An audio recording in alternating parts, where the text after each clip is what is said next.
அதாவது எங்கள் பீரியடில் முன்னாடி எப்படி இருந்ததுன்னா, எங்களுடைய இளைஞர் பீரியடில் எங்கே வேலை செய்கிறீங்கன்னு கேட்டால், வேலை இல்லாதவனுக்கு அது ஒரு பெரிய கொடுமை. எங்கே என்னப்பா வேலை செய்கிற, எங்கே வேலை செய்கிறேன்னு கேட்டுருவாங்க. அதனாலே ஏன்னா நாங்கள் இதை பேசியிருக்கிறோம் நிறைய மேடைகளில், வேலை இல்லாத எதிர்த்து போராடும் போது இதை பேசியிருக்கிறோம்.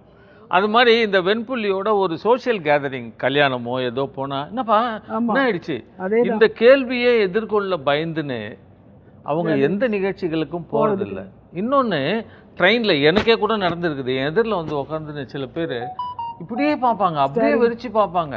அந்த ஸ்டாரிங் சொல்லுவோம், வெறிச்சு. நான் அவரையும் பார்த்துன்னே இருப்பேன், அவர் கண்ணையே எடுக்க மாட்டேன். என்ன மாதிரி ஆட்கள்னே தெரியாது. என்னடா ஒருத்தனை வெறிச்சு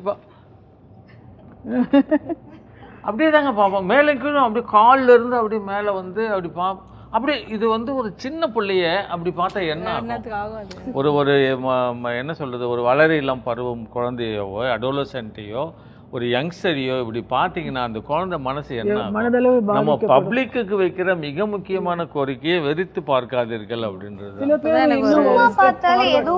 ஒரு விஷயம் ஞாபகம் வருது. என் பொண்ணு ஃபர்ஸ்ட் ஸ்டாண்டர்டில் இருக்கும்போது கண்ணாடி போட்டான். அப்போ அவளை வெளியில் கூட்டிகிட்டு போகும்போது பார்க்குறவங்கெல்லாம், என்ன இப்போ கண்ணாடி போட்டிங்க, என்ன இப்போயே கண்ணாடி போட்டிங்க. அப்போவே நான் ரொம்ப அந்த விஷயத்துக்கே ஃபீல் பண்ணியிருக்கேன்.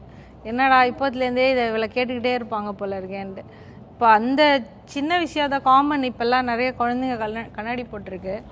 அப்போ இந்த விட்டிலிகோ பிரச்சனையை நிச்சயமாகவே அந்த கேட்குறவங்க ரொம்ப பெரிய விஷயமாக தான் எடுத்துப்பாங்க.